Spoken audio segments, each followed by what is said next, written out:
ꯑꯍꯥꯟꯕꯃꯛꯇꯗ ꯃꯌꯥꯝꯕꯨ ꯈꯨꯔꯨꯝꯖꯔꯤ ꯉꯁꯤꯁꯨ ꯃꯌꯥꯝꯒꯤꯗꯃꯛꯇ ꯑꯩꯅ ꯌꯥꯝꯅ ꯀꯥꯟꯅꯔꯕ ꯒꯣꯔꯃꯦꯟ ꯖꯣꯕꯀ ꯃꯔꯤ ꯂꯩꯅꯕ ꯅꯣꯇꯤꯐꯤꯀꯦꯁꯟꯁꯤꯡꯒꯤ ꯃꯇꯥꯡꯗ ꯑꯦꯛꯁꯄ꯭ꯂꯦꯅꯦꯁꯟ ꯄꯨꯗꯨꯅ ꯂꯥꯛꯆꯔꯤ ꯑꯩꯅ ꯉꯁꯤ ꯄꯨꯖꯔꯛꯂꯤꯕ ꯚꯤꯗꯤꯑꯣ ꯑꯁꯤꯗꯤ ꯃꯅꯤꯄꯨꯔ GDS ꯄꯣꯁ ꯑꯣꯐꯤꯁꯀꯤ ꯁꯦꯀꯦꯟ ꯃꯦꯔꯤꯠ ꯂꯤꯁꯀꯤ ꯃꯇꯥꯡꯗꯅꯤ ꯑꯗꯨꯒ SSCGDꯒꯤ ꯐꯤꯖꯤꯀꯦꯜꯒꯤ ꯗꯦꯠꯁꯨ ꯄꯣꯁꯄꯣꯟ ꯇꯧꯔꯦ ꯑꯗꯨꯅ ꯃꯌꯥꯝꯗ ꯑꯞꯗꯦꯠꯁꯤꯡꯁꯦ ꯄꯤꯖꯒꯦ ꯍꯥꯏꯅ ꯑꯩꯅ ꯚꯤꯗꯤꯑꯣꯁꯤ ꯁꯦꯝꯖꯔꯛꯄꯅꯤ ꯃꯌꯥꯝꯗꯒꯤ ꯆꯦꯅꯦꯜꯁꯤ ꯅꯧꯅ ꯊꯦꯡꯅꯕꯤꯕ ꯑꯣꯏꯔꯗꯤ ꯆꯦꯅꯦꯜꯁꯦ ꯁꯕꯁꯀ꯭ꯔꯥꯏꯕ ꯇꯧꯁꯟꯕꯤꯔꯝꯃꯨ ꯃꯌꯥꯝꯗ ꯒꯣꯔꯃꯦꯟ ꯖꯣꯕꯀ ꯃꯔꯤ ꯂꯩꯅꯕ exam result ka mari lenaba duga physical ki matang document verification da kari document pudino haibna chingba mayam ai video sita loina explain to jage mayam na video se like to sinbiramu video se subscribe to sinbiramu channel se aduga GD SSCGD bu SSCGD ki physical date ngai ba candidate sing video se thengna bi taragadi video se share to biu ahamda ai Manipur GDS post office ki hana explain to jage Manipur GDS की जे qualification जे कई कई की चंगे है मतमदा computer की typing computer जे पाई भाई गदबनी हमनी को working knowledge of computer ये लगदबनी अदुगा साइकिल थौबा हगदबनी अदुगा अखोइना तारिबा पोस्ट की मनाक्ता अखोइ हिंगबा ngamba है तारे लेवलीहुड ngamba है दी अनक मफम द लैब कैंडिडेट ओगदबनी असिदा कैंडिडेट खुदिमक डॉक्यूमेंट खरा दिलोइ चंगनी अंडरटेकिंग न चिंगबा सर्टिफिकेट खरा चंगनी सर्टिफिकेट सिंग एनेक्सर 1 2 3 4 5 6 7 थमाना लैको एनेक्सर सिंजे मैम करम करमनो हाबिदु आई मैम द खंगन जगे अदुगा मैम ना शॉर्टलिस्ट तौरब कैंडिडेट सिंग हाब तारे रिजल्ट हाइदोक द यावरब कैंडिडेट सिंग हाना ऑनलाइन थागत के डॉक्यूमेंट सिगा अकोन डॉक्यूमेंट वेरिफिकेशन द पुगदब डॉक्यूमेंट सिंग जिगा मार्क न चिंगबा परसेंटेज चिंगबा हाइपेतंग खेनब यावरगदि रिजेक्ट चटकनी को अदो रिजेक्ट चटपसे अकोइना फॉर्म जे सेलेक्शन दी फंगे अदुबु डॉक्यूमेंट सिंग जे पु मतमदा आइना मेन अखोइना फॉर्म फिल अप तौबदा मेन ग्रेब डॉक्यूमेंट सिंग दो लोइना आई ओरिजिनल डॉक्यूमेंट सिंग जिगा लोइना मैच तौरे हाबदो अदुगी एनेक्सर 6 ता अखोइगी अंडरटेकिंग अमा इगनी को अदुगा डॉक्यूमेंट सिंग शॉर्टलिस्ट तौर मतुंगा डॉक्यूमेंट वेरिफिकेशन तौबसी अखोइ इसागी SMS ता मोबाइल नंबर दा नत्रगा ईमेल रजिस्टर ईमेल नत्रगा मोबाइल नंबर फॉर्म थाजिनबद सिनागिबा मोबाइल नंबर नत्रगा ईमेल की थ्रू दा मेसेज लाकनी कॉल लेटर की मतंग दको अदो कॉल लेटर की मतंग से लाक्तब कैंडिडेट यावगनी करम कैंडिडेट लावे है मतमदा फॉर्म मेन मतमदा सोइब याव कैंडिडेट सिंग दी लारोइको फजना सेक्शन मेन गिबा कैंडिडेट सिंग दी खलब कैंडिडेट सिंग दो SMS की थ्रू दा नत्रगा ईमेल की थ्रू दा मागी डॉक्यूमेंट वेरिफिकेशन की कॉल लेटर दो लाकनी अदुगा मार कॉल लेटर जे पु मतमदा पासपोर्ट साइज की फोटो अनी दी पुगदबनी अदुगा पासपोर्ट साइज की फोटो पुबता नतना अखोइना पुगदरबो ओरिजिनल डॉक्यूमेंट सिंजे सेल्फ अटेस्टेड फोटो कॉपीज अनी नी जु पुगदबनी को डॉक्यूमेंट करके पुदिनो हाबदि आई हाइजरके अदुगा सेकंड मेरिट लिस्ट से करगी थोइनो हाम तमदा फर्स्ट मेरिट लिस्ट की मी सिंजे जॉइन तौदब यावे अदुना सेकंड मेरिट लिस्ट से थोइनी अदो रिपोर्ट तौब काउब हाइब तारे ईमेल अमदी फोन दी SMS लापद चेक तौदबा अदुइदी एग्जाम जे खल्लजु चेक तौरगा मोइना रिपोर्ट पीबगी मतम जे 15 डेज पीबनी को असिगी मनुंगदा रिपोर्ट तहौद्रगदी कैंसिल तौरगा अतोपा मी सिंग मिस थर्ड मेरिट लिस्ट न तोंगाना थोरक्तोइनी अदुदा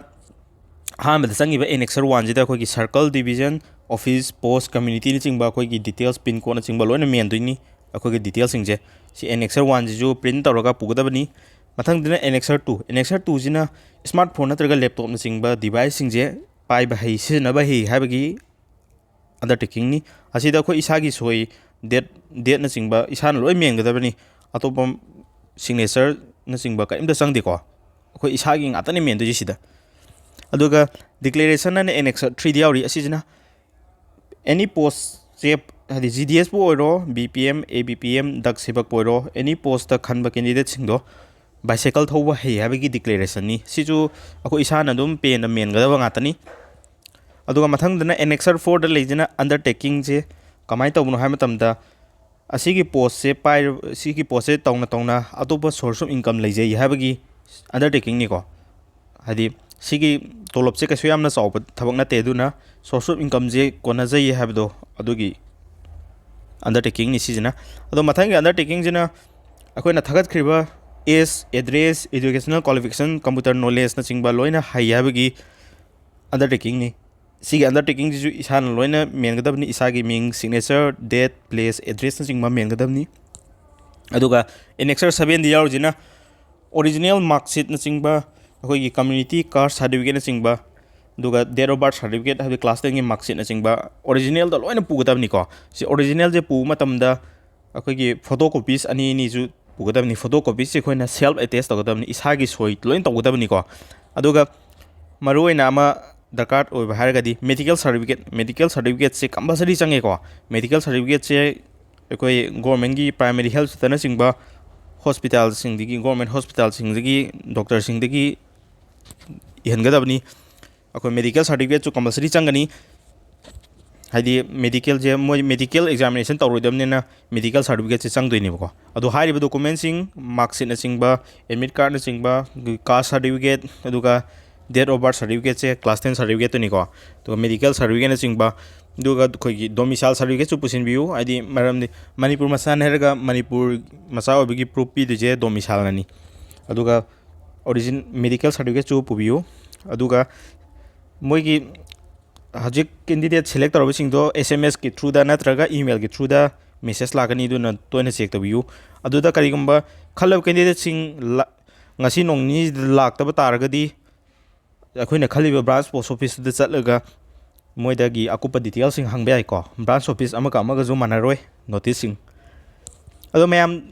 SSCGD gi physical gi matang du jo hojik explain to jarage SSCGD gi physical si 15 April dagi haurani hena lermani adu hojik CRPF ki website tagi notice anu om thoe sina kai hai matamda hojik GD gi physical asi postpone tawre habani postpone tawre habasi April gi date 24 dagi haurani asi jo chap chap matam di haidri ko April gi date 24 gi haurani haje manipur gi haudira natragana delhi gi haudira adu state wise gi haidri si overall gi notice ni ko aduna date postpone tormena PET amadi PST gi physical efficiency test singi physical gi admit card issue tawbuchu tawdri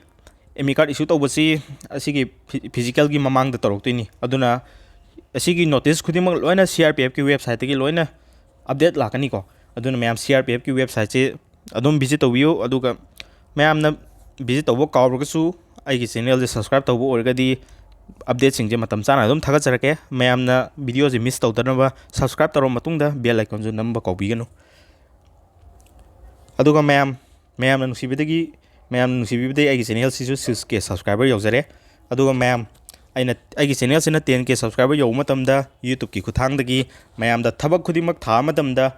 English ki oza je karamana khwaidagi fai YouTube ta phangba oza ni ko YouTube ta free class mayam tawri alda karamba akoina thagderu thabak tu gi matungina karamba ozana karamba subject na phajana full focus piraga phajana ta I akoina biyengda ju khara khwaidagi nungaiba khwaidagi line thok phai tare adumundo karamba hadu mayamda hajage maths ki SSC gi na maths ki best teacher je karano adu karamba kin ozadi aphaba mayam lei adu candidate ki magi level du gi matungina yamna haiba candidate ki na sigi ozaji na khwai phagani aduga beginner gi oina sigi ozaji phagani hamna chingba dumba mayam da recommendation do tawjage aduga GK amadi current affairs ki karamba YouTube channel da GK current affairs exam gi relevant oraga khwaidagi sanaba singje kaida phange habdu jo mayam da khanganjage reasoning gi subject ki jo chamane sigi jajage aduga computer awareness ki jo hojikti SSC CGL CSSL ki mains da computer awareness banking ki exam du computer awareness lon yawe computer awareness ki karamba leirik pagani karamba oza gi classing follow tawani hamna jingba mayam da lon explain tawjage